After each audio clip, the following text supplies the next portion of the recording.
Манай өнөөдрийн соёл урлагийн цаг булангийн зочны цагаар Монголын кино урлагийн үндэсний зөвлөлийн одоо тэргүүн Монгол улсын соёлын тэргүүний ажилтан одоо манай авьяаслаг жүжигчин гэж биелэнтэй.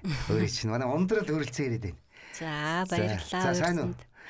Сайн аахаа. За нэвтрүүлэгтээ уурсанд маш их баярлалаа. За баярлалаа. Юуны өмнө одоо манай энэ Спутник 92.5-ыг сонсож сонсогчтой урилгыг хүлээн авч соёл урлагийн цаг гэдэг энэ болон зочноор хөрөлцөөсөнд бас зочтой сонсогчтой хүмүүст би бас талархснаа илэрхийлье чамд. За тийм. За тэгээ манай нэг уламжилт асуулт бидгийг хэлэхдээ манай зочтоос асуудгийг. За нэг эхэцгээ нэг дуурсаач манай зочин маань те хүүхэд насаа нэг дурсаад хоёул яриагаа эхлэх үү те хүүхэд байхдаа ямар хүүхэд вэ гэдэг. За аав ээж найл нутгүй гэдэг ингээ явнаа. За манай аав ээж бол аав маань бол Ховд аймгийн Мянгад сумын Харьяат.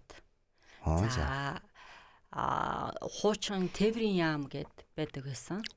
Тэнд бол одоо олон жил эхэлцийн дарга хийжсэн.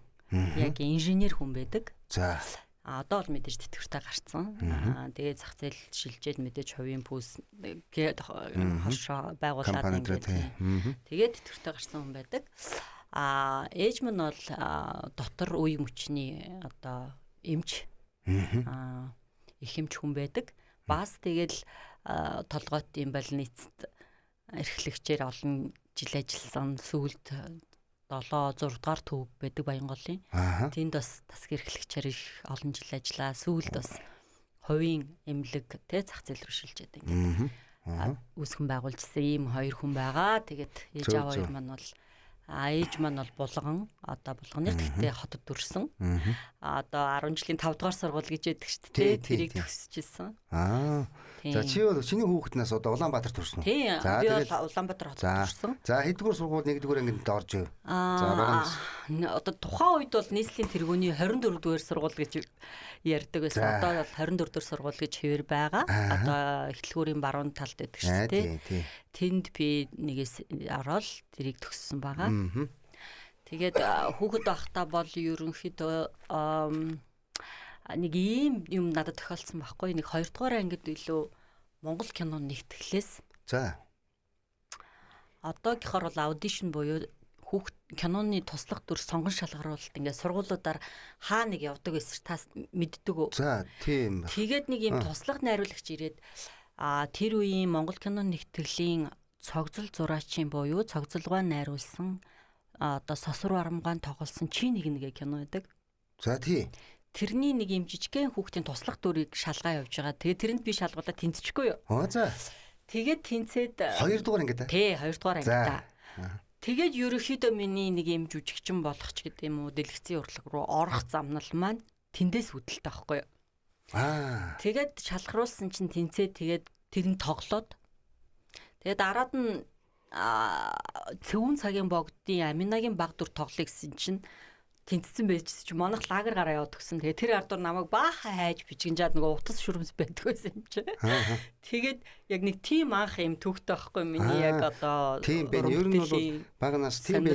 Тэгж үүдсэн. Ер нь бол аав ээж нь урлагийн хүн дуучин ч байдаг юм жүжигчин байгаад дагаж яваад байдаг байсан баг наснаа гэл. Тэгээд урлаг руу орсон тэр хүүхдүүд байдаг л дээ. Аав ээжээс ч өөр мэрэгжилтэй байж. Тэгээд чи Гэхдээ аав маань болохоор юу байсан?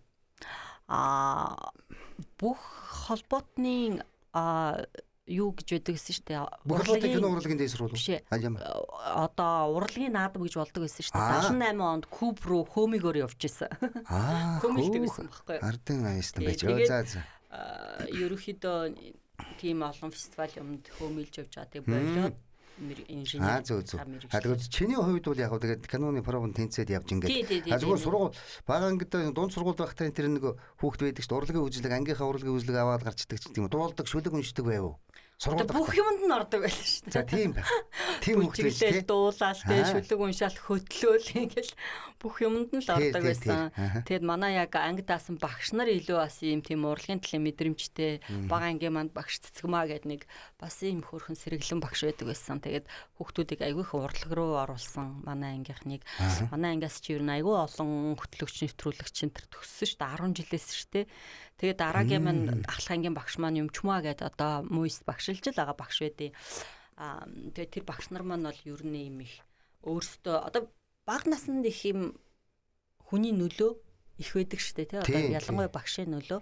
Тэгээ багш нар маань ингээд нэг юмыг хийхээрээ тууштай яг цаана гардаг юм шазруун зантай багш нартай байсан. Тэгээ тэр багш нарыгаа дуурайгаад гэдэг юм уу. Тэгээл нөгөө урлагийн үзлэг юу гэдیں хичээл сургалагандаа сайн байх, давтлага энэ төр их өгөөл тэгээд аявих тэгдэг гэсэн. Тэгэл бас багш нарын маань нөлөө байсан юм болов. Тэгээд хүүхдийн ордны драмд би бас тэгээд ер нь кино тоглосноос хойш тэгээд яваад эхэлсэн байхгүй. За. Зүг. За тэгэл ингээл 24 дугаар сургуулаа тэгээ хүүхдийн ордны драмын дугууланд ингээ яваа тийм ээ. Багш чинь даваа хэн гэж багш байсан. Драмын дугуулны багш чинь юм байсан. Яг намайг орж даваа хүү багш байж байгаа. Сүүлдээ болоод саранхуу багш маань болоод. Тэгээд 24 дугаар сургуулийн 10 дугаар ангид өгсөн үү? Тэгсэн. Тэгээд би чамайг соёл урлагийн одоо оюутан нас руу орох гэдэг юм л та. Оюутан насаа нэг сайхан дурсаач. Соёл урлагийн сургуулийн жүжигчний ангид өгсөн баха. Тэгсэн би жүжигчний ангийг төгсөөд манай Найдан дор жогшин ангийг би элсэж орсон. Найдан дор жогшин ангид болохоор одоо манай ангийнхан чинь Наран Солонго, Төөтөө, Совид Батулаг гэдэг ийм сайхан уран бүтээлч төгссөн анги байгаа. Би тэгээ дунд нь 1 жил гэп авсан. Тэгээд Ган уяг багшийнхаа анги руу ороод тэгээд одоо Ган уяг багшийнхаа ангиар төгсөөд тэгээд манай ангийнхан ч одоо өөсгөө байна тий. Батаа маань байна, анхны маань байна гэдэг юм. Би чи 2 ангитай. Хоёрынтай 2 жил явцсан. Тийм биш үү? Мэргэжин тайзны хэлээрний багш юм байсан юм. Сувд багш байсан. Сувд багш байсан. Бүгдээрээ айгуу сайхан багш нараас би чи хаацтай аль багшаас нь одоо өөр арга барилыг 2 жилийн хугацаанд сурсан. Жишээлбэл манай найдаа багш бол яг жүжигчний уран чадрын хичээлийг орохдоо илүү их юм Станиславский дотор талаас нь тэгээд хүүхдийг өөрөөр нь их ажилуулдаг. Тийм багш өөрөөр нь бодол сэтгүүлдэг, их ухаанаар жүжиглүүлэхийг хүсдэг, шаарддаг. Тийм тал арга зүйтэй. Манай Ган уяг багш болохоор ийм Мерхолд талдаа илүү. Тэгээд их юм гадны юм техникли талаасаа тайзны жүжигчин хүн бол бас юм техниктэй байх ёстой гэдэг их үзэл баримталтай. Тэгээ би ингээд ийм азтай 2 дотор талын гадна талын юм 2 школыг одоо сургалтыг 2 багшаас авч сурч чадсан гэж боддог. Одоо өөртөө шингээж чадсан гэж. Хөө. Тий. Бас тийм сайхан багш нартай азтай таарч тийм ээ азтай байна.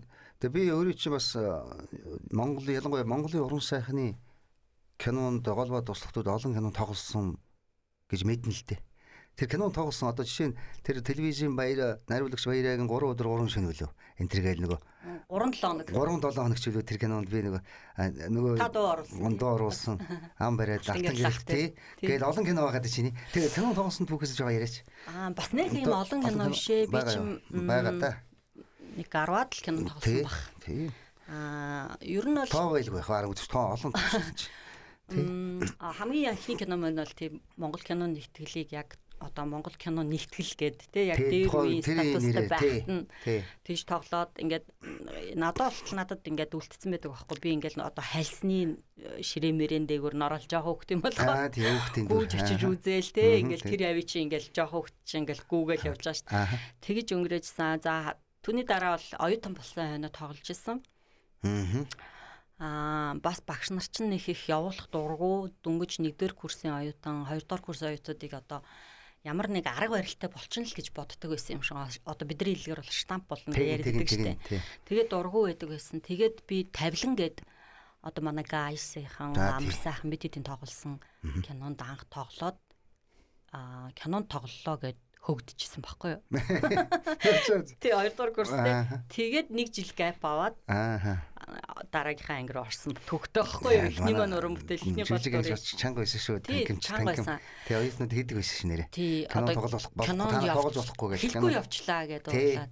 Тий багш нар. Тэгээ тэр кино маань бол манай саяхан манай өнгөд болсон талгаач энэ 2 ах юм аа тий. Тий. Найруулсан кино байсан. Тий. За түүний дараа болохоор 3-7 хоног гэ таны түрүүний ярьжсэн манай баяр найруулагч юм. За тавилан дээр бол анхны гол дүр болохоор довчраа мэдгүй байж байгаа л тоглосон. Одоо найруулагч л тоглосон баг. Тэгээ манай энэ дээр бол бас манай нөгөө шаравд орж байгаа хүү бас даваахаа байсан шүү дээ тий. Зураглаач. Тий. Зураглаач тий. Маш сайн зураглаач. Тэгээд энэ бас энэ 2 уран бүтээлч маань гар нийлээд тухайн үед нөгөө одоо дээр үед гэж ярихаар таны үед гэх юм уу? Нөгөө эргүүлэг юу илээ нэг юм залуучдын кино байдаг гэсэн шүү дээ. За тий 90-ад оны хэр тий. Акшн энтер гэх тийм. Яг тэрнээс хойш яг залуучуудад зориулсан тийм кино байсан байхгүй тавилан. Тэр үед бол маш их үзэгчтэй байсан. Тэгэл баг тавилан гараад сарын дараанаас эхлээл гудамжаар явж ирэхэд нөгөө тавилангийн тэр энэ тавилангийн гэж аягүй тэгдэг. Хамгийн ихний одоо гол дүрийн кино маань бол аягүй тийм амжилттай болсон. Тэгээд 3-7 хоног байна. 3-7 хоног бас найруулагч надтай нэлээд их бас ажилласан кино. Тэр чинь ингээд нэг юм хөдөө зилүүд газар яг би тэд баг 21 хоног натурт гарсан. Тэгэл юм хүүтэн ус мустай те яг одоо тэрэлжээс нэлээд цаашаа явцсан. Тэгээ тэнд бас их юм сорьсон кино байсан. Тэгэл ийм нэг юм навч шиг даавуу плавктай л гүйжидэг гэсэн би ер нь одоо бие дасах гал тэгээд шав шар хүн байсан гэртээ ирэхдээ сэвхтэй бор охин болоод ирчихсэн. Тэгээ гэртээ усанд орж исэн чи ээж гайхаад орж ирээд минийхөө халуус байгаа шүү дээ. Яга хүүтүүсэнд ороод байгаа ингээд. Тэгээ би бүр тэр нөгөө байгалийнхаа нөгөө юу илээ нөгөө булаг мологт орсоор байгаа сонссон байгаа байхгүй. Тэгээд ирээд тийм үү гэд надад тэр нөгөө нэг бараг халуун санагдаад байгаа байхгүй. Тэгж их илүү гой байгальтай ойрхон кинонд орж исэн.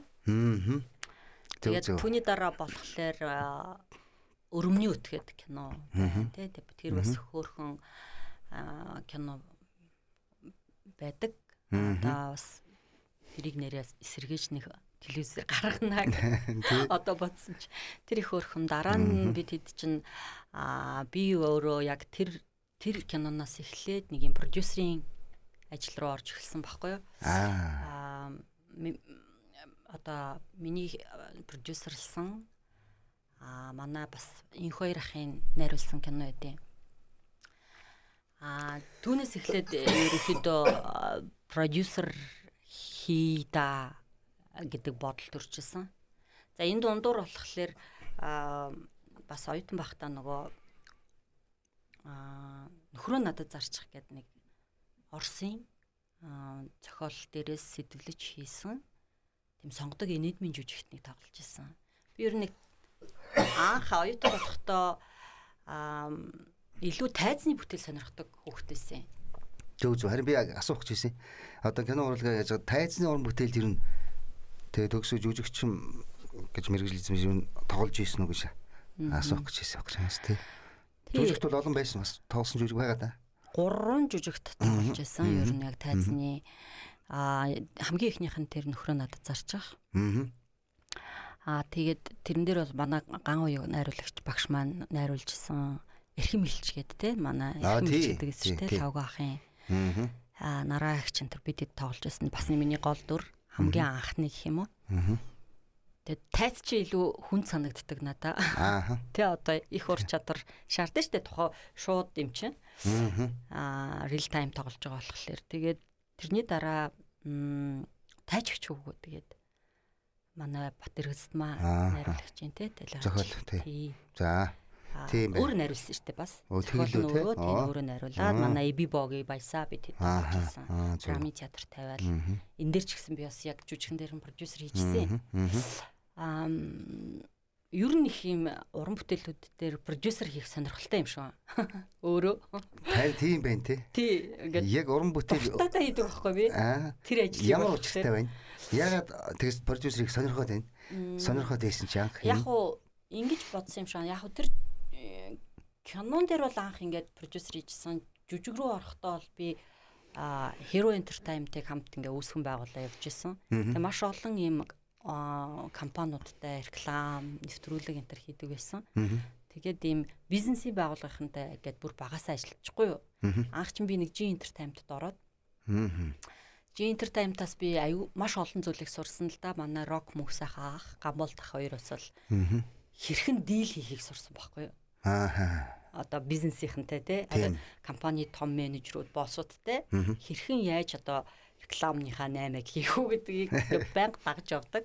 Тэндээс би айгүйх тийм олон харилцааны софт скиллүүдийг ч гэдэг юм уу тийм бизнесийн юм одоо харилцааг айгүйх сурсан. Тэгэхээр яг тэрний дараахан Hero Entertainment-ыг байгуулад Тэгэхээр надад нөгөө нэг санхүүжилт босгох ч гэдэм үү хүмүүстэй уулзалт хийхэд нь бол аль хэдийн сурцсан ажил байсан учраас нэг бүтээл дээр одоо төсөл болгоод бизнес болгоход надад одоо амархан болцсон байсан. Тэгээ ер нь бол продюсер хийгээд ингээд ажиллаад кино урлаг, тайзны урлагт ингээд өөрөө бас хүчин зүтгэн хажуугаар ингээд продюсер тийм ээ хийх ажил руу ингээд ороод олон кинонд дээрш ажилласан байна да. Тэгээд энэ продюсер хийж исэн энэ явдал чинь одоо би энэ өнөөдрийн гол ярих сэдвийн нэг онцлог сэдв байгаа юм. Тэр л орох гэдэг юм. Одоо энэ кино урлагийн зөвлөлийч. Энийний тэргүүнээр ажиллаж байгаа шүү дээ өөрөө. Тийм ээ. Тэгэхээр зэрэг продюсер хийж байгаад энэ рүү яаж оров? Одоо кино урлагийн зөвлөл гэж энэ том байгууллага руу тийм ээ. Байгуулагдсан чамаг ороход байгуулагдсан байсан байгууллагуу орооч байгууллаа тэргүүнээр нь ажил өгөн тэргээд. За эндээс явах үү? Үргэлжлүүлээ. За 19 онд 18 онд би охинод төрүүлээд тэгээд 7 8 9 сартаа хахад нь одоо манайхан бас сайн мэдэндээ Ким Духан гэж ярьдаг шүү дээ жүжигч. Солонгосын Анжимун гэдэг байхгүй юу? Одоо өөрийнх нь нэр нь. Тийм өөрийнх нь нэр. Тий тэгээд Ким Анжимунтай буюу Ким Духантай би тэд Woman гэдэг киног би бас өөрөө продюсерлаад. За. Тэгээд баруун хязгаар буюу Ховд аймагт энэ киног хийсэн. Хэд онд вэ? 19 онд. 2019 он. Тэгээ 19 онд дэлгэснээ гаргасан. Тэгсэн яг ковид тараад. Тий. Тэгээд тэр киногоо зөвхөн яг Монгол ээжтэйгээр нээлттэй хийгээд тэгээд нэг хэсэг ковид үеэр чинь ингээд байж. Тэгтээ би ковид үеэр маш завгүй байсан. Мэдээллийн урсгал хөтлөөл тэгэл дахиад нөгөө Dancing with Star буюу одтой бүжиглээд ороод тий. Тэр үед ч яг бүгд гэртээ сухаад ямар ч хөлгөөнгөө болчих гэдсэн учраас би бас төрцөн байсан. Жин нэмсэн учраас бас тэрийг айгүй уриалгахгүй үл гэж хүлээж аваад бүжиг рүү орсон. Тэгээ гой формдо ороод тэгээд тэр киноч бол яг нэгээд 20-ч тавигдаад эхлэхэд надад санал ирсэн байхгүй юу. Яг энэ одоо Монголын кино урлагийн зөвлөл үүсэн байгуулах чаа. Тэгээд одоо жишээ нь яг миний кино ковид үеэр Арвад кино фестивал энтрээс шагнал авсан байсан юм. Манай отхон зориг найруулад. Тэгээд ерөнхийдөө би яг энэ нөгөө киноныхаа ажлыг эхлэх гэжсэн хүн байхгүй яг өөрийнхөө. Тэгээ яг ийм олон улсын чанартай ко-продакшн буюу хамтарсан кинонууд ер нь хийя. Ялангуяа энэ фестивалийн кинонд илүү их анхны ингээм уран бүтээлүүдэд оруулчвал одоо олон улс танигдах магадлал хамгийн одоо дүт зам байдаг. Уран бүтээлчийн хувьд те. Гээд эхлэх гэжээл энэ саналыг номын сайд надад тавьсан. Ажиллаач гээд. Тэг би нэлээд их бодсон. Яг тэгэхээр 19 онд би ингээд киногоо амжилттай хийгээд кино маань Арвад фестивалаас шагнал энтер авцсан. Тэгээд нэлээд бас олон улс руу хамтарсан кино хийх арга замаа ингээ эвтэх олцсон байсан учраас эргэлзээд эхэлсэн байхгүй би одоо хийх үү яах вэ яг хувийнхаа уран бүтээлийг хийх үү гэж хагаад нэлээд бодож байгаад надад 21 онд санал тавихт нь би ингээд 22 он гаргаад 2 сард нь за яг би чи одоо бүр бараг нэлхасаа гэж хэлжлэхэр кино урлагт хөл тавьсан учраас тэгээ 2 дугаар ангиасаа ингээд одоо уран бүтээлд ороо явсан учраас яг энэ салбарыг одоо хууль дүрм журмынхын дагуу нэг жоохон ахиулах гад өөрийнхөө уран бүтээлийг хойш нэг 3 жил энэ чи 3 жилийн хугацаатай. За. Тий. Тэгээд нэмэх нь 3 баггүй сунгуул 3 гээд нийтдээ 6 жилийн хугацаа. Яг 3 жил хийгээд ингээд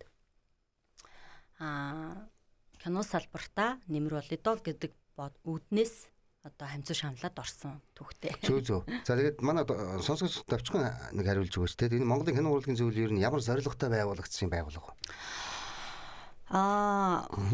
Манай кино урлаг та өөрөө мэдчихэе 90 жилийн түүхтэй тэгээ 90 жилийн түүхнээс хойш 2022 онд л кино хуультай болж байгаа байхгүй юу? Тэ одоо 90 жилээс хойш явж байгаад 22 онд 35 оноос хойш гэсэн үг шүү тий шүү дээ. Ингээд кино хуультай болсны хүрээнд Монголын кино урлагийн зөвлөл гэдэг соёлын ямтайч болсон. Тэгээд энэ хүрээндээ кино хуультай болоод кино урлагийн зөвлөл гэдэг энэ байгууллагыг үүсгэн байгуулсан. За манай зөвлөлийн бол одоо зорилго бол мэдээж гадаад дотоод хамтын ажиллагааг өрнүүлэх, дотоодын уран бүтээлчдийн одоо хүний нөөц боловсон хүчний асуудал буюу нийгмийн асуудлыг бид нар хууль дүрм журмынхын дагуу шийдвэрлэх. За тэгээд нөгөө гадаад дотоод харилцаа, тэгэл киноны статистик, стандарт гэл бүхэл асуудлыг ер нь бодлогыг хэрэгжүүлэх юм агентлаг маягийг байгуулах. Өнгөрсөн хугацаанд хамгийн үр дүнтэй хэрэгжүүлсэн ажил нь юу вэ? Кино урлагийн зөвлөлийн. Ямар ажлыг одоо онцлох вэ? 22 оноос хойш бол маш их ажлуудыг бид нар хийсэн. За нэг ажил онцлоод хэлэх үү та. За. Одоо хамгийн сайн хийсэн ажил гэвэл юу вэ? Олон л ажил байгаа бох тэ. Ер нь бол манай гадаад хамтын ажиллагаа маш сайн өргөцсөн гэж. За, яг үнэ гадаад хамтын ажиллагаа тийм ээ. Гадаад хамтын ажиллагаа гэдэг чинь яг нэг өгүүлбэрээр хэлж байгаа боловч тэн дотор маш олон зүйлүүд багтаж байгаа л да. Дэлгэрүүлэх үү тэрийг. За тэгээ болно. Ер нь бол ингээд кино урлагийн зөвлөл чинь олон улсын хамтын ажиллагаа юм тий. За. 11 гишүүнтэй. Энийг бас манайхан сайн мэддэггүй. За. 11 гишүүнээс ингээд 4 төрлийн албанаас байдаг байхгүй юу? Сангийн яам, оюуны өмч, соёлын яам, нэг нь миний бие ингээд зөвлөлөөсөө. Бусд нь яг мэргэжлийн 7 уран бүтээлч байдیں۔ За. Ингээд энэ 11 зөвлөлийн гишүүд маань ажлын албатай. Ажлын алба нь ингээ 15 хүний бүрэлдэхүүнтэй. Энэ 15 хүн ингээд бүх бодлогын болон өдөр тутмын ажлуудаа хийгээд зөвлөл рүүгээ оруулдаг. Зөвлөл маань тэр оруулж ирсэн ажлууд дээр өөрсдийн санаа бодол үзэл бодолтой зүйлүүдийг ингэж хийж сартаа нэгээс доошгүй удаа хуралддаг. Гэхдээ манай зөвлөл бол сард бараг 3-аас дээш удаа хуралддаг. Яг ийм бүтцтэй байгуулга байхгүй юу? Тэгээд бид бүхэн бол бидний ингээд одоо холын хараандаа болохоор манай хүн ам нэгдүгürt баг, цөөн хүн амтай. Кино театр буюу дэлгэц маань бас баг тий. Нэг уран бүтээлч нэг төслийг санаачлаад хийгээд явлаа гэхэд цаана ард нь 100 хүн явж идэг. Дунджаар тий. Нэг кино хийх гэхэд 1 жил болдог. Тэгээд түгээлттэйгээ ингээд 1 жил хагасан ажил болдог. Орсон орлого нь тэрбум хавцал байдаг. Одоо дунджаар хамгийн сайн одоо фейлдгүй тохиолдолд. Тэгэхээр юу гэхээр бидний зах зээл бол гадагшаа одоо ингэдгэлдээ ингээд Холливуд, Америк гэл ярьдаг тий. Тэгэхэд бол биднэрт одоо зүүн өмнөд Аз гэж боломж байгаа. Бид нар 2023 онд Канны олон улсын наадам дээр Солонгосын баг одоо кино урлагийн зөвлөл ахлаад ИФАД буюу Европын холбооны кино урлагийн зөвлөл одоо холбоо гэж байдаг байхгүй 50-д орн нэгдсэн. Яг тэр шиг бид нар яагаад Азууд нэгдэж болохгүй гээд анх 7 улс нэгдээд юм Азийн АФАН буюу Asian Film Alliance Network-ийг ингээ байгуулсан, хамт байгуулсан юм. Тэгээд одоо бол сүүлийн 5 жилд бол зүүн өмнөд Аз кино түгэлт буюу кино зах зээл маш өндөр хөгжиж байгаа. Тэнд бид нар киногоо хүргэх зорилготой. Дээрээс нь Станы улсууд байна те. Одоо ижил түүхтэй салбарлаж явдаг гэж ярьдаг. Эдгээр зүүн өмнөд Аз болон одоо Станы улсууд бол манай хамгийн том зах зээл. Нэвтэрч болох. Одоо улсууд гэсэн үг те. Тэгэхээр дор хаяж одоо хэдийн те манайх 3 сая хүнтэй байхад чинь нэг 20 сая 30 сая хүнтэй байхад л бид нарт хангалттай байхгүй нэг кино нэг төсөл түгээлтээ тгээ хийчихэд кино уран бүтээлчд маань зах зээлийн хувьд их ашигтай болоод ирнэ гэдэг үүднээс бид нар ялангуяа гадны харилцаагаа илүү хурдан хөгжүүлсэн. Зөв. Тэгээ энэ боломж ингээд манай зөвлөл ингээд гаргаж ирж штэ. Монгол кино одоо олон улсын фестивал гарах боломж гараад ирлээ тийм ээ. Одоо энэ 90 жил хүн тэгээ зөв эндээс ер нь Монгол кино фестивалд оролцохдоо шагнал авах нь гол уу? Эсвэл ямар ач холбогдолтой вэ? Фестивалууд уу? Тий. Фестивал бол ер нь бол ийм одоо олон улсын продюсерийн холбооноос гаргасан яг A зэрэглэлийн наадмууд гэж байгаа. За. Одоо Берлиналь, Кан, Венец, Бусан, Хонконг гэх юм уу, Таллин энэ гэдэг ч юм уу тий. Яг ийм ингээд нэг продюсерийн холбооноос гаргасан A зэрэглэлийн наадам байгаа. Түүний хажуугаар бум төмөн наадам байгаа байхгүй байгаа тий. За тий. Тэгэхээр бид манай уран бүтээлчид яаж одоо олон улс руу гарах сонголтоо хийх вэ гэхээр яг энэ продюсерийн холбооноос одоо тодорхойлсон A зэрэглэлийн наадамд л орох зорилготой байх хэрэгтэй гэж би харж байгаа. За мэдээж нэг юм шагнал магнал авах зорилготойгоор кино хийвэл бол утгагүй л дээ.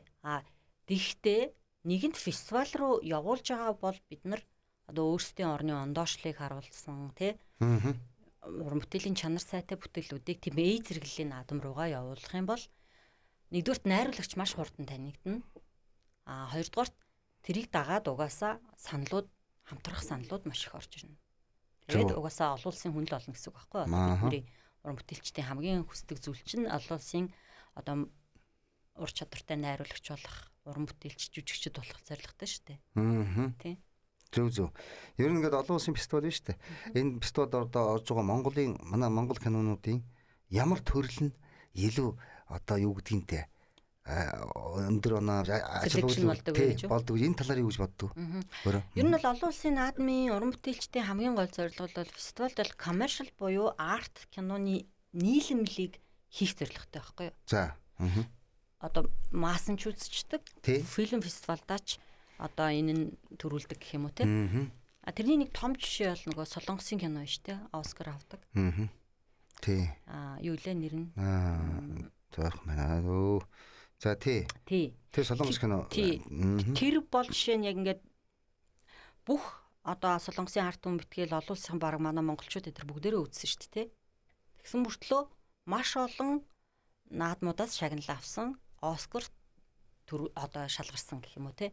Яг ийм наадамд ингэж орвол яг утгаарна гэх юм уу да байгаа юм. Ерөнхийдөө одоо энэ наадмуудад бол ийм арт хаус, найруулагчийн гэсэн уран бүтээлүүд төлхөө явдаг. Зөв. За хоёул ингээ гадаадын юу ярьж байна л да. Олон улсын фестивал гэдэг. За энэ дээр нэг юм асуулт байна. Ер нь манай Монголын кино урлаг гадаадхантай одоо ингээд ярьж фестивал та нар очиод ингээд ярилцдаг л байх л та. Гадаадын хүмүүс найруулагч продюсеруудтай хамтарч одоо уран бүтээлийн талаар хэр нааштай байдаг. Манай одоо хит хитэн залуу эмэгтэй найруулагчд бол бас залуу эрэгтэй те залуу найруулагчд гэж би яагаад яриад байгаа гэхээр яг одоо нэг шинэ үе эхэлж гин гэж би хараад байгаа. За. Манай Монголын кино салбарт нэг шинэ үе эхэлж байгаа юм байна да. Энэ юу вэ гэхээр за Канд манай одоо золоо байна те баага болгосон үеиг селекшн боллоо. Дээрээс нь манай хин байна. Дулмаа байна. Найруулагч залуу бас эмэгтэй. 9-р сарын цас сэрсэр салхи энтрийг хийжсэн. Одоо л бас Дулмаагийн нэг шинэ уран бүтээл урагшаа харсан цонх гэдээ бас олон улсад явж байна. За баримтат киноны бас эмэгтэй продюсерууд нэлээд хөрхэн гараад ирлээ. Тэгээд манай Ган Очир гээд сая нөгөө мазалаа хийсэн. Тэр бас шинэ нэг уран бүтээлч гарч ирж байна. Баатар оператор байж байгаад одоо найруулагч руу ажил руу орж байна тий. Манай Баатарын кинонууд Америкийн бас хэд хэдэн наадмууд Пусанд өнтер селекшн боллоо шүү дээ. За гих мэдчлээ ингээд нэг юм шинэ үеийнхэн гарч ирээд байгаа байхгүй юу? Яг шинэ үеийнхэн олон улсын зах зээл рүү орж ирж байна. Олон улсын фестивалууд руу орж ирж байна.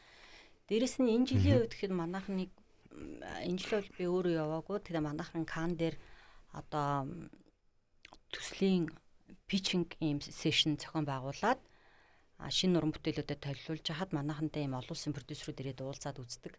Тийм хэсэг дээр манай жишээ нь Баатар найруулагчийг бүр ингээ хайсан явж байгаа шээ нэ тийм Франц найруулагч холбоод өгөөч гэдэг. Энэ найруулагч ийм киног үзсэн юм а бид нар энэ хүнтэй хамтармаар байна гэдэг ч юм уу. За тэгээд хамтралууд дээр бол манай продюсерууд бас байгаа шүү дээ. Манай Гру медиагийн Ариуна ихч байна. За Уран байна те. Намажа Pictures-ийн Наранбаатар байна. Хүлээгүй Отгонбат байна гэдэг ингээд олон улсын хамтарсан одоо жишээ нь нөгөө өмдөдийг зорих гэлэн те энэ чинь ингээд бас олон улсын хамтарсан кино болсон. Гих мэтчлэн маш олон одоо яг уу манай кино салбарчийн олон улсын түвшинтэй харьцуулахад ийм юм бэлээ. Танах ийм одоо 3.5 буюу 3 сая хүнтэй ийм цөөхөн хүн амтай улс хэрнээ бид нар бараг 30 сая хүн амтай ижилхэн хэмжээний жилд кино гараад байгаа байхгүй юу? кинотеатруудад бол одоо 40-60 кино жилдээ гарч байна. BTV, OTT байна те. Гэт харьцуулахад бол харьцангуй цөөхөн хүн амтай хэрнээ маш их олон кино гардаг. Зөв. Ер нь тэгээд олон залуучууд тийм ээ. Сайн залуу уран бүтээлч хоёул ярьлаа шүү дээ. Кинод урлаг зүтгэх мөрөөдөлд олон залуучууд байна л да. Тэгээд тэдэнд одоо хамгийн түрүүнд юу зөвлөж хэлмээр байна? Хэлэх үү? Одоо зөвхөн чиний өөрийн бодол тийм ээ? Монголын кино урлагт өнөөдөр хамгийн хэрэгтэй байгаа мэрэгжлийг ер нь бас юу гэж боддог вэ чи? Англи хэл. Тийм үү? За. Яг тэгэхээр манай киночдын ур чадвар юм уу, мастерство гэж бид нар ярьдаг тий. Энэ бол голлохдохгүй байгаа байхгүй юу? Ер нь ингээ харьцуулаад харахад одоо олон улсын наадмууд дээр одоо шалгарсан, selection болсон эсвэл одоо борлуулалттай байгаа киног ингээ харахаар манайхны ур чадвар одоо бүгд биш тий мэдээж. Одоо гарын 10 хуруунд байгаа энэ хэдэн уран бүтээлчдийн маань бүтээл гологдохооргүй байгаа. Бид нар зөвхөн хэлний буюу connection хийх харилцаа холбоол тутаж байгаа. Тийм учраас манай кино урлагийн зөвлөлийн одоо ойрын зорилго одоо ингээд ойрын 3 жилийн зорилго болохоор юу вэ гэхээр энэ зүүн өмнөд Аз буюу Станы улсуудад Монгол кино өдрөлгүүдийг олноор хийж байгаа. Жишээлбэл бид нар Бусанд Монголын кино өдрөлгийг хийгээ 3 жил болж байгаа. За. Тэгээд тактик нь гаргахдаа одоо жишээ нь та одоо яг сайн мэдж байгаа олон киноны орчуулган дээр явжсэн. Маш олон солонгос кино, хятад кино орж иж манайхныг ийм соёлын товтлого хийсэн мэт таахаа. Тий. Бүүн солонгос хүмүүс байна тий. Стилтэй, хоолтой, ресторантай. Тэрэн шиг бид нар тгийж яагаж болохгүй гэж бодоод бид нар Бусанд 3 жил Монгол кино өдрөлгийг хийсэн. Нэг гаргахтаа 4 кино гаргаад 4 уран бүтээлч аваачаад эхнээд бид нар ингээд кино театруудаар нь гарахаас өмнө телевизээр нь 4 кино гаргасан орчуулсан. За. Тэгээд кино театруудаар нь гаргаад бэлдээд борлуулаад гаргаад дахиад гарсныхын дараа нь ахаад телевизүүдээр нь гаргаж байгаа. За. Яг ингээ 3 жил одоо энэ жил ингээд бүх хийсэн 10-аад кино орчуулчлаа шүү дээ 3 жил хийсэн гэхээр энэ 10 киногаа сая намар бид нар 3 сард 4 сард кино театруудаар нь гаргачаад одоо дандаа телевизээр нь 7 хоногт нэг удаа гаргаж байгаа. Ер нь бол Бусааны иргэд бол Монгол кино нэг ийм юм байна гэж ойлгоцсон. За үр дүн хэр байна тий? Тий. Энэ жилийн Монгол кино өдрөлгийн хамгийн том үр дүн гэх юм бол Зүрхний саран гэдэг кино Бусааны олон улсын наадам дэвшиж байгаа. Урьсан гэх юм уу? Одоо тэрийг үзснээрээ гарснараа. Одоо л Бусаантай бид нэр дараагийн удаад болохоор сардаа нэг юм уу бүр болохгүй л улиралдаа нэг Монгол кино театрт нь гаргадаг дийл хийх сонирхолтой байгаа. Тэгэхээр манай үзэгчид одоо уран бүтээлчид тийшээ кино гаргах замыг нээх гэдэг гэсэн үг. За жишээ нь зүүн өмнөд Аз дотроо дахиад Индонез, Филиппин бид нар энэ 7-8 саруудад дахиад Монгол кино өдрөлгүүдийг хийнэ. Хамгийн их үзэгчтэй улс гэж боддог байхаа. Тэгэхээр бид нар одоо тийшээ зөвлөх хэрэгтэй үстэй тий. За 7-8 сард ингээ Монгол кино өдрөлгүүдээ хийх чинь Монголынхаа гайгүй гэсэн кинонуудыг үзүүлнэ. За сая бид нэр Узбекистан буюу Бишкек гэд 2 улсад бас Монгол кино өдрөлгийг хийлээ.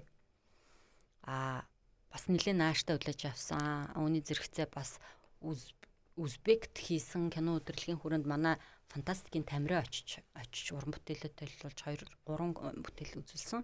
3 уран бүтээлч өөр. Тэгээд энэ ашрамд бол мэдээж фантастикийнхан бол Узбекийнхантай хамтарсан кино хийх одоо хилэлцээ хийчихэд ирсэн. Бишкект бол манай Монгол кино өдрөлг фестивалийн хүрээнд гарсан 10 сард дахиад бид нарыг Монгол кино өдрөлгөө хийгээч гэж урьсан. Тэгэхээр ер нь бол бид нар одоо ингээд өөртөө сошиал медиагаар тийшээ явуулах кинонд үзүүрт ингээд тэг Монгол кино үзлэгт ингээд киногоо өгөөчгээр бага өгöd байгаа байхгүй юу. Сүүлийн үед бол арай гайгүй болж байгаа. За ингэснээрээ таны кино тэр улсад хүрэх гээд штэ гэдгийг манайхан бас ойлгох хэрэгтэй тий. Зөв. За ер нь бол зөвлөлөөс хийж байгаа энэ олон улсын хамтын ажиллагаа гэх юм уу. Олон улсын харилцааны тухай бас тодорхой манай сонсогчд хариулт өгсөнд баярлалаа тий. Ер нь бол зөвлөлөөс кино урлагийн зөвлөлөөс мундаг ажил хийж байгаа юм байна гэж би ойлголоо. Ер нь бол энэ ирээдүйтэй ийм мундаг ажил явж байгаа юм байна. Одоо гадаадтай хамтарч ажиллах тал дээр тийм ээ. Яг гадаад дотоод тийм байгаа. Яг бид нар ингээд нөгөө нэг ийм улс суурьгүй жишээ нь өнөөдөртөө л гоё байх ажлыг биш. Ийм хиттэй холдоо бид нарыг байсан ч байгаагүй ч цаашаагаа ийм удаан үргэлжлэх харилцааг баг багаар хийгээл явж гин гэсэн үг л те. За мэдээж кино урлагийн зөвлөлч ганцхан нөгөө нэг дотоодын ажлууд гадаад харилцааг хийгээд тахгүй дотоодын ажлууд тасрах байгаа. Харин тий би тэгээ дотоодынхоо ажил руу асуултаа тавих гэдэг юм л да одоо. Дотоод манай кино урлагийн зөвлөл дотооддоо гэхээр тэр дундаан одоо ялангуяа киноны олон төрөл байдаг л да. Дотооддоо манай залуучууд л кино уран бүтээлч олон төрлөөл кино хийгээд байгаа шүү. Нэг юм миний сэтгэлийг нэг хөндөд идэг. Одоо юу гэдгийнтэй өвдөхөд идэх гэх юм уу одоо манай энэ киноны хүүхдийн киноны зохиол хүүхдийн киног дутангүй байдаг юм. Энэ тал руу зөвлөл ер нь ямар ажил хийдэг хүүхдийн кино зохиол гэх юм уу хүүхдийн уран бүтээлийн талаар. Ер нь бол кино урлагийн зөвлөл одоо хүүхдийн киноны гэж дангаараа ярихаасаа илүү манай яг киноны холбоотууд шүү дээ төрийн бас байгууллага холбоотууд гэдэг холбоо утгаараа ерөөсөө ажиллахгүй байсан юм. Би ингээ 22 онд ажиллаа авчаад бүх холбоотуудыг цуглуулж уулзсан байхгүй. Гэтэл эдгээр дандаа ингээд нэг студ продакшн шиг кино хийгээл явчихдаг. Тэ одоо холбоо ч өөрөө яа тийм яг холбоотын гишүүдийг одоо хамааралтай юм уу эсвэл нийгмийн хариуцлагын хүрээнд юм уу тэ эсвэл холбоотын гишүүдийнх юм бол татвартай байгаад яг тэр гишүүдийнхаа одоо нийгэм соёлын эрх ашигыг хамгаалах зорилготой шүү дээ. Тэгээ яг холбоотуудыг бид нар одоо 25 оноос эхлээд ингээд үүсгэн байгуулах хурлуудыг нэлээд хийж чад. Энэ 26 онд бол продюсеруудын холбоо, найруулагчдын холбоо, мөн дээрэс нь хүүхдийн киноны уран бүтээлчдийн нэгдлийг ингээд байгууллаа. Ер нь бол яг дан энэ хүүхдийн уран бүтээл рүү анхаарна гэхээсээ илүү хүүхдийнхаа уран бүтээлчд рүү эхлээд бид нар анхаарах хэрэгтэй. Тийм. Яагаад тэгэхээр эхлээд бүтээлчд маань яг одоо хэрхэн төсөл бичдэг, хэрхэн хүүхдийн зохиол бичих вэ? Хэрхэн энэ киног хийх вэ, найруулах вэ гэдэг ч юм уу. Яг энэ сургалтуудыг бид нар илүү их манайх чинь зөвлөж өөрөд дэргэдэд дэмжих сантай. Энэ хүрээнд бид бүхэн яг нийтэд нь бүх уран бүтээлчдийнхээ дунд одоо фильм намайг буюу кино төсөл хэрхэн бичвүү, кино зохиол хэрхэн бичвүү гэдэг ийм олон улсын сургалтыг манай дэмжих санал руу орж ирээд бид нар дэмжиж киночдынхаа дунд ингээд бүтэн 3 удаагийн 3 жилийн энэ сургалтуудыг явуулсан. За энэний үр дүнд бол одоо жишээ нь Монголын 2-3 ер нь бол нэг 4-5 төслүүд бол олон улсын фестивалуудаар явж олон улсын хамтрагч нартай болж хийж ажиллаж байгаа. Тэгэхээр юуны төрөнд бид нар яг энэ боловсон хүчин хүний нөөцийн тал дээр л илүү анхаарах хэрэгтэй. Тэг яаж одоо зөв шийдэж чинь хүний нөөц одоо боловсон хүчин асуудал. Бид нар 2 жилийн өмнөөс эхлээд боловсролын яам, соёл урлагийн их сургуультаа нийлээд соёл урлагийн яам, кино урлагийн зөвлөл маань нийлээд ажлын хэсэг үүсгээд бас киноны эрэлттэй мэргэжлүүдийг одоо эрэлттэй мэргэжилд оруулахаар бэлдэж ажилласан. За ингээд нэг киноны 4-5 мэргэжил бол эрэлттэй мэргэжил рүү орж байгаа. Гэхдээ одоо л энэ 27 оных лөө 28 оныхд орохоор боллоо. Одоохондоо өөрчлөхгүй гэд төрөл зогсоо одоо хүлээж байгаа. Энэ нь юу вэ гэхлээр эрэлттэй мэргэжилд орно гэдэг маань одоо боловсролын зээлд хамрагдаж болно гэсэн үг. Баггүй одоо манай мэргэжлүүдийг сонгоод те. Ер нь бол яг одоо нэг үгүй хэлэхэд бол манад бол театрын чиглэлээр маш олон багш нар, оюутнууд, мэргэжилтнүүд төгссөн боловч яг киноны чиглэлийн багш мэргэжилтнүүд бол яг үнэндээ цөөрсөн. Хідэн одоо Ахмад багш нар маань л тэ Вигик энтертэй Оросд энтер сурсан багш нар маань л байгаа болохоос ш. Яг одоогор бол дэлгэцийн кино жүжигчин, дэлгэцийн найруулагч, дэлгэцийн одоо юу гэдэг те зураач энэ маань яг үнэндээ байхгүй болж байгаа гэж хэлэхэд болно. Тийм учраас бид бүхэн одоо энэ боловсон хүчний сал дээр маш их анхаарах хэрэгтэй. Уртын болон богино сургалтуудыг бид нар маш ихээр явуулсан. Бид нар 22 оноос хойш бол бараг 30-аад сургалтуудыг зохион байгуулсан байна. Ер нь бол одоо бид нар одоо энэ жилээс зөвлөл одоо соёл урлагийн их сургуулийн радио кино телевизийн дэд сургуультай бас хамтраад багш нарыг одоо сургах бэлтгэх ажлууд руу бас анхаарах гэсэн төлөвлөгөөтэй байгаа. Зөв. Манай энэ кино одоо хондоо кинон дотор бахан холбоодууд бас байгуулагдсан байдаг тийм ээ. Одоо хондоо хүүхдийн кино найруулагч холбоо ч гэдэг юм уу? Хүүхдийн уран бүтээлчдийн нэгдэл ч билүү те. Тэгээд тус тустай байгаад байгаа хаа те. Тэр нэгдэл продюсерийн холбоо, Нариулагчтай холбоо гэдэг одоо үндсэн 3 холбоо байгуулагдсан байгаа. Ингээд тэргүүн энтрээ сонгоод гишүүд энтрээ зөвлөлийн гишүүд энтрээ сонгоцсон явж байгаа. Энийг бол бид нар бол кино урлагийн зөвлөл бол юм бодлогын чанараар маш их дэмжиж явна. Одоо бойжтол гэх юм уу да тийм сургалтуудыг өгөн олон улсын харилцаануудад холболт хийх гүүр нь болно. Одоо манай киноны хууль ч одоо 22 оноос хойш баг ингээд 5 жил болох гэж байгаа учраас хууль дүрм журамд өөрчлөлт оруулахад энэ холбоотын гишүүдээс санал авна. Эргээд биднэрт одоо олон улсын наадам руу явуулах гэдэг юм уу эсвэл кино өдөрлгүүдэд явуулах, тэмцээн уралдаанд явуулах энэ бүтээлүүдээ бид нар холбоодуудаас авна. Тэгэхээр зөвхөн бид нар холбооттойгоо харьцаа явж байна гэсэн үг. Тийм ээ, цэгцрээж явчихна гэсэн. Өнгөрсөн жил 2025 онд Монгол улсад кино урлаг үүсний түүхт 90 жил явууллаа тийм ээ. 10 сард. За энэ 90 жилийн тухай нэг яриач хөө. Зөвлөл маань ямар үйл ажиллагаа хийж тий. Би бол хамгийн их бас бахархдаг зүйл нь гадагшаа гараа явж танах ингээд киночин ер нь үүсэн байгууллагатад хэдэн жил болж байгаа юм бэ гэж ярьдаг. Тэгэхэд бол эсвэл манайхан ингээд танах киноны хууль чинь дөнгөж 22 онд бий болсон юм уу гэж асуухад бид нар тийм ээ бид нар гэхдээ 90 жилийн түүхтэй 1935 оноос хойш бол манайх киногаа хийж байна. Яг хөө кино хууль маань бол 22 онд батлагдсан. Ийм ус шүү гэхээр бүр 90 жилийн түүхтэй мө гэдэг. Тий. Тэрүүгээрээ бид нар маш их бахархдаг. Маш олон уран бүтээлийг үзүүлэхэд бол их гой сайшаалтайгаар авдаг. За 90 жилдээ бол бид бүхэн бол 90 жил гэдэг бол юм тэгш тоотой жил учраас бид нар маш их анхаарсан. Тэгээ одоо зөвлөл байгуулагдсанаас хойш ингээ 90 жил болж байгаа учраас бид бүхэн бол төрийн ордонд одоо бүх уран бүтээлчтэй цуглуулад хамгийн эхлээд их сайхан юм ёслолын арга хэмжээг хийсэн. Яагаад вэ гэхээр түрүү жилээс эхлээд манай Монголын яг үндэсний киночдын өдрийг 10 сарын 11-нд Монгол Улсын засгийн газрын тогтоолтойгоор за киноны өдрөө гэж тогтсон. Тэгэхээр яг 10 сарын 11-нд бол бид бүхэн бол жил болгон тэмдэглээд явна гэсэн үг. За өмнөх жилд бол бид бүхэн ялангуяа ахмадуудыгаа бас мартахгүй шүү. Одоо арга хэмжээндээ бид нар яагаад тэгэхээр ахмадын суурь байсан учраас энэ сайхан салбар маань одоо ингээ явж байна те. Тийм учраас бид бүхэн бол 90 жилийн хүрээнд бол бас бараг 20-30-аад Монгол киноны нэгтгэлийн 20-30-аад уран бүтээлч ахмадуудыг бол төр засгийн дээд одон шагналуудаар шагнасан. Шагнуулсан тодорхойлж. За нийтдээ бол нэг 62 уран бүтээлчийг 90 жилийн ойгоор бол шагнал тодорхойлсон байна.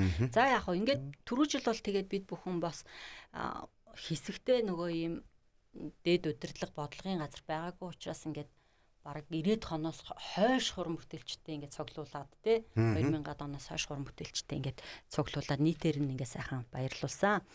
Ер нь бол бид бүхэн бол 90 жил гэхгүй ер нь бол 10 сарын 11 болгонд цаашдаа кино урлагийн зөвлөл яах вэ гэхлээр Монгол кинонд тулгамдаад байгаа асуудлын эрдэм шинжилгээний баг хурлыг хийдэг байя. Зөв. Тэр ойгоороо.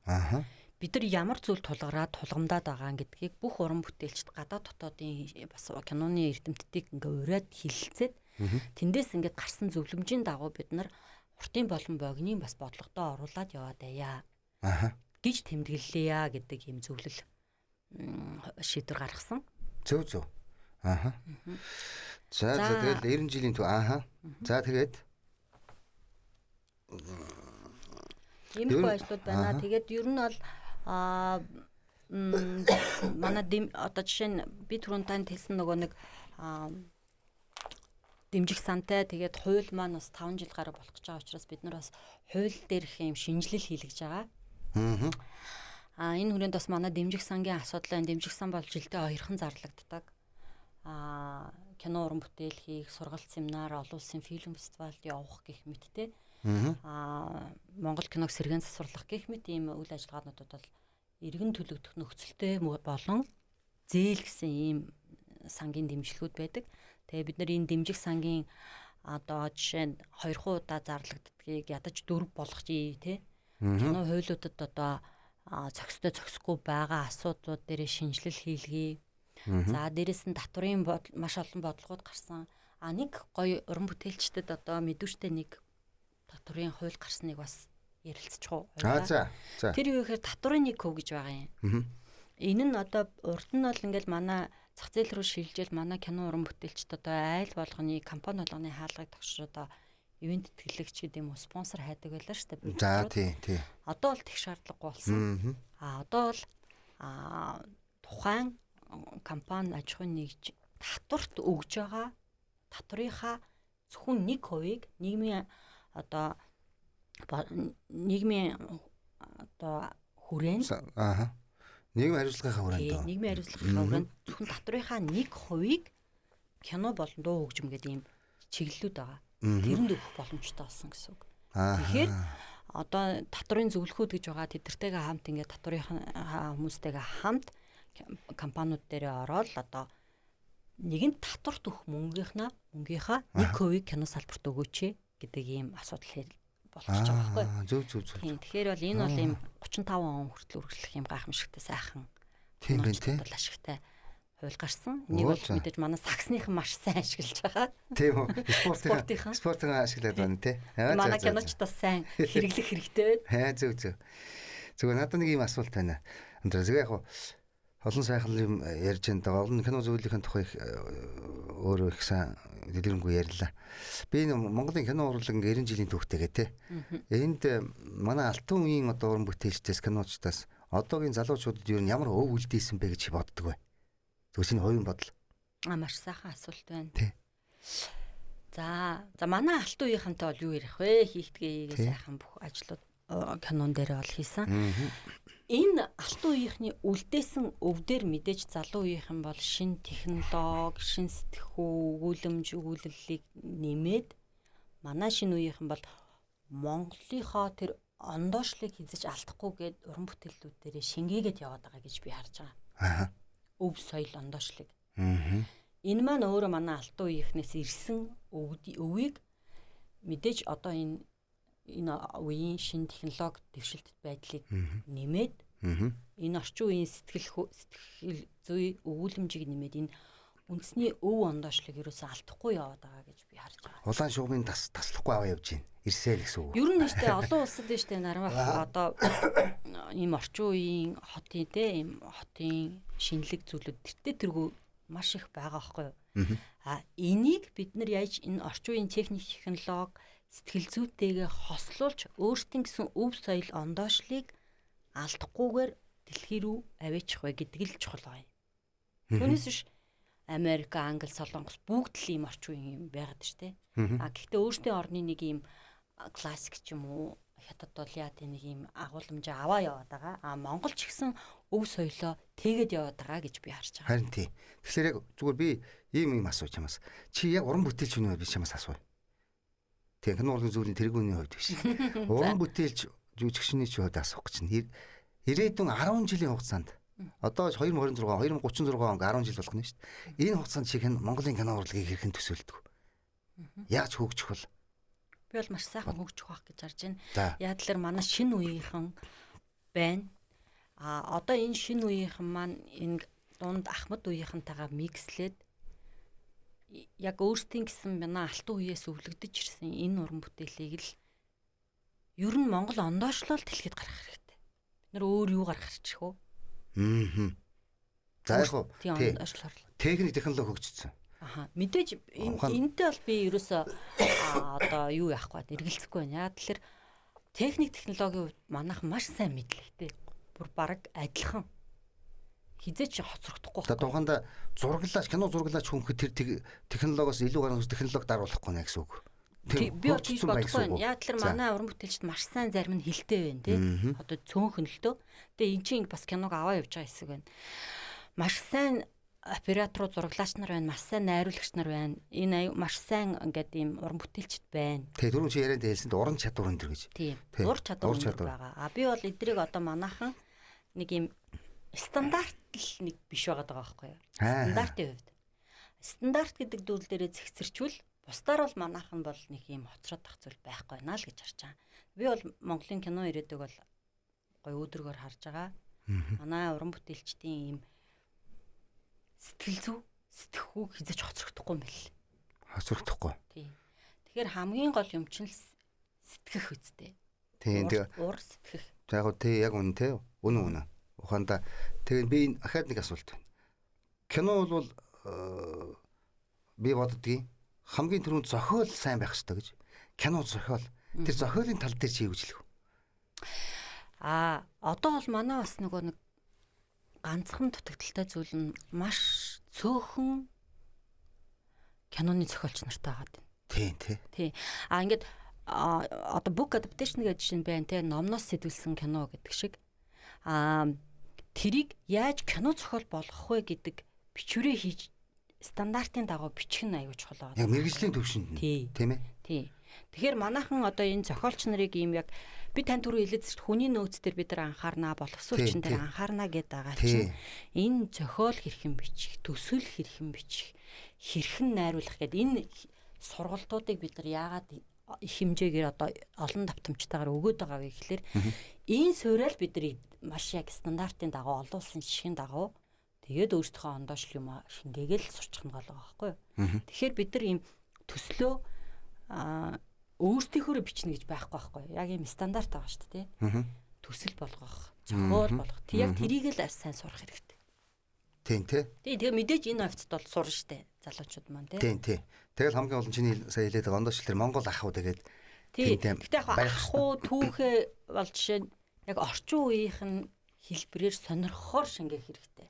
Түүнээс ш яг энэ Монголдо гаргаж байгаа ах уу Монголдо гаргаж байгаа түүхээ тэр чигээр нь падгаа авч бол бас яг сонирхохгүй шүү дээ. Тэгэхээр техник технологи юу байдаг юм те, яг ийм орчин үеийн хиллэг гэж нэг юм байна шүү дээ, киноны хиллэг. Тэрнтэйгээ матч хийх хэрэгтэй байхгүй юу? Тэрийг л нэг ийм найруулагч нар өөрсдийнхөө ур чадвараар аргыг нь олол хийх хэрэгтэй байх л та. Тийм. За бүрэн хэмжээний уран сайхны кино манайг бол хоёулаа зөндөө ярьж байна. Монголын баримтат киноны талаар шийвж боддог. Цаашдаа явах хэрэгтэй. Ялангуяа манай Монголд бол манай баримтат киноны чиглэл маш их хөгжихөр гэж би хардаг. Яагаад энэ олон улсын одоо богино хэмжээний болон баримтат киноны гадныхан одоо бид нар чинь нөгөө зураг авалтын зөвшөөрөл өгж байгаа болохоор бид нар дата өсөд байхгүй юу? Хараад нь штэ. Юун дээр их гадныхан орж ирж зураг авалт хийгээд байна гэхээр баримтат кино буюу энэ яг нөгөө богино хэмжээний кинонууд дээр байгаа юм. Манайд нөгөө нэг юм экзотик сэдвэн их байгаад байна. Жишээ нь орж ирж байгаа юм азаалаа хийж байна. Автгайг хийж байна. Хулангийн тухай хийж байна, тий. Говийн тухай хийж байна. Одоо энэ байгалан амт ингээд амтан уул уурхай гэл манайд хийх сэдв их өргөн юм бэл. Тэгэхээр баримтат киноны жанр буюу энэ төрөл маань их хөгжих магадлал өндөртэй. Манай бас баримтат киноны одоо найруулагч нар ч гэсэн сүүлийн үед кино одоо хоролд орж байна те. Манай дэмжих сангаас дэмжлэг авсан Цагаан хадны өнгө гэдэг баримтат кино байна. Энэ нөгөө Цагаан хад гэдэг уурхайн жолооч эмэгтэй тухайн кино. За манай хин байна. Ган очир байна. Гэх мэтчлэн ингээд пүүжээ байна. Ирвсийн талаар хийжсэн. Гээд ингээд баримтат киноны найруулагч нар маань бол ийм олон улсын фестивалуудад маш их сагналуудыг авч бас амжилттай явж байгаа. Ер нь бол баримтат киноны салбар бол Монголд бол одоо нэлээд хөгжих баха гэж би харж байна. Яг зөв те. Ухаантай баримт кинонд жишээлбэл гадны нэг хүн орж юу яагаад Монголын тухайн байгалан амтан одоо уул уурхай гэдэг түрүү ярьлаа байлаа. Тэр тухайг бид нэг баримт кино хийх гэсэн мага зөвл танддаггүй. Танаа.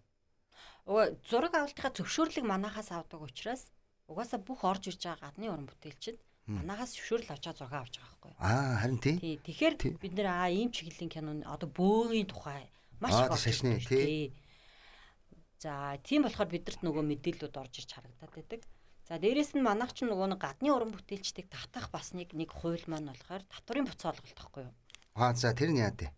Тэр болохоор одоо та нөгөө фантастикийн Барсаг мэдэн штэ манай Барсагийн тоглосон. За. Эхмээ энтрийн тоглосон Японы Vivant гэдэг кино байгаа штэ. За тий. Тэр чинь болохоор Монголд одоо 16 анги сериал киноныхаа 2 ангийг л авсан байхгүй юу? Өмнөговь Дархан Улаанбаатарт. Гэхдээ 500 мянган Америк доллароос дээш санхүүжилтийг Монгол улсын нутаг дэвсгэрт хийвэл бид нэр татварын буцаа олголтын 30%-ийг өгж байгаа юм. Тэгээ бид нар сая бол 12 орчим тэр бумыг Монгол улсын нутаг дэвсгэрт зарцуулсан гэж харагдаж байгаа. Одоо аудитор.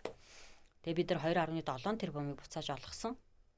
Эннийхээ хажуугаар энэ давхар аялал жуулчлал хөгжд юм бэлээ. Энэ бол бүр бодиттой нүдэн дээр харагдсан. Тэр Японы Vivant гэдэг кино гарсан жилийн дараа Японы бүх онгоц дүүрсэн штэ. Тэгээд дарханд байгаа буудаа цочд буудал тэр зунжангаа дүүрэн байсан японочдаар. Өмнөговь аймаг дүүрэн байсан. Ингээд ийм гурвалсан бүр аялал хийсэн. Тэгэхээр аялал жуулчлалын салбарынхан бас нэг өөр юмнаас хайгаад байхгүй кино салбартайгаа нэгдэх хэрэгтэй. Кино ч нь өөрөө маш олон салбарыг дагуулдаг учраас тий одоо ойдл эсвэр юу гэдэг тий загварынхыг байна, зураач нар байна, дуу хөгжим шүүм энэ олон салбарыг ингээ нэгтгэдэг учраас тэргүүлэх салбар яваад нь штэ тий. Тэргүүлэх салбар ч өөрөө маш олон кино гадны хамтарсан кинонуудыг Монгол улсад хийгээд авах юм бол аялал жуулчлал тэргүү дагаад хөгжнөө. Гэж бид нар харж. Зөв баримт кинотой холбож ингээ тий. За бид нар одоо нөгөө дэмжих сангаараа зээл болон буцалтгүй дэмжлэгүүдийг үзүүлээд байгаа. Энэ хүрээндээ бас соёлын хамтараа хамтраад мэрэгэн тоникийн музейн хажууд бидний 6-7 м квадрат газарт бас Монгол киноны павильонуудыг барихаар төлөвлөж байгаа. Одоо уран бүтээлчтэй одоо хувийн уран бүтээлчтэй хийж байгаа. Одоо ингээл нөгөө павильон барьчаал нураачдаг штэ.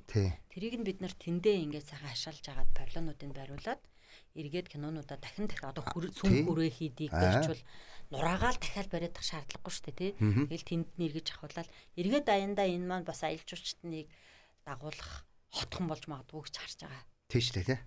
Тий энэ бол тэгтээ уртын хугацаанд хийх ажил л да. Баримт киноны урлаг руу маш өргөн дэлгэр гоё ярьлаа. Одоо тэгвэл хүүхэлдэйн кино урлаг. За зөвлөлтөд хамтар тий. Зөвлөл энэ кино уран бүтээлүүдийг бид нар бас дэмжих сангаараа дэмждэг. Ер нь манайх чинь одоо сангаар л дэмжин штэ.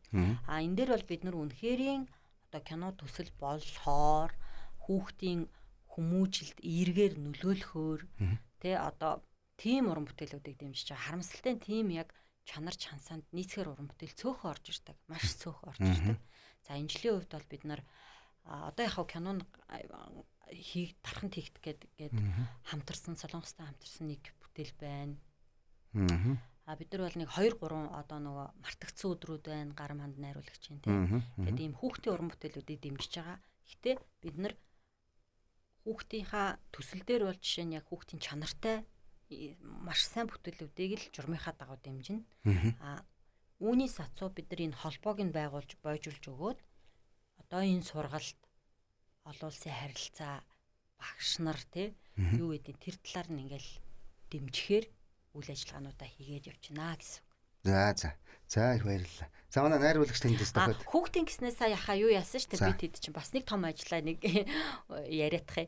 Хүүхдийн баярыг тохиолдуулаад бид нар хүүхдийнхаа уран бүтээлчтэй нийлээд 9-өөс 11 дугаар ангийн бүх 21 аймгийн нийслэлийнхэнтэй нийлж байгаа хүүхдүүдээс шалгаруулад ингээд 100 гаруй хүүхдүүдтэй наримдалцсанд 2 өдрийн ийм богино хэмжээний цүлжилтийн эсрэг кино хийх уралдаан зарлаад тэндээ ингээд сургагч багш нар хүүхдүүдийн кино хийдэг найруулагч нарыг одоо коучер нь аваад багшлуулад шинэ уран одоо операторуудыг зураглаач найруулагч жүжигчдийг авчираад тэндээ хичээл заагаад тэгээд богино хэмжээний кинонууд хийсэн. За энэ богино хэмжээний кино нь КОП 17-гийн хүрээнд хийгдээд одоо энэ КОП-оор хийгдсэн богино хэмжээний кинонууд хүүхдийн кинонууд нь гарна. Гэх мэтчлэн ингээд аюу хөөрхөн ажлууд. Тэгээ энэ магадгүй дараа жилээс хүүхдийн кино фестивал болж өргөжөж магадгүй гэж хараад байгаа. Гэх мэтчлэн ингээд ажиллаж байна да. Хүүхдийн кино фестивал болж өргөж болтгоо гэсэн хэрэлэг өргөн дэвшүүлээ да. За манай битүүр одоо цаг ингээд дуусчлаа амжлаа. Манай найруулагч тохиолдол даанч одоо яриул яриалаа юм. Цаг маань ингээд битүүр цаг болчихдөг. Манай цаг их богинохоо 1 цаг. За ингээд манай соёл урлагийн цаг болонгийн удаагийн зочны цагаар Монголын кино урлагийн зөвлөлийн тэргүүн, соёлын тэргүүний ажилтнч жүжигчин Ундрал хүрэлцээж оролцлоо. Чамд их баярлалаа. Уран бүтээлийг амжилт хүсье, ажлыг амжилт хүсье сонсогчдын өмнөөс. За маш их баярлалаа. За ингээд дараагийн дугаараар уулзъя. Анхаарлаа хандуулсан сонсогчдод баярлалаа.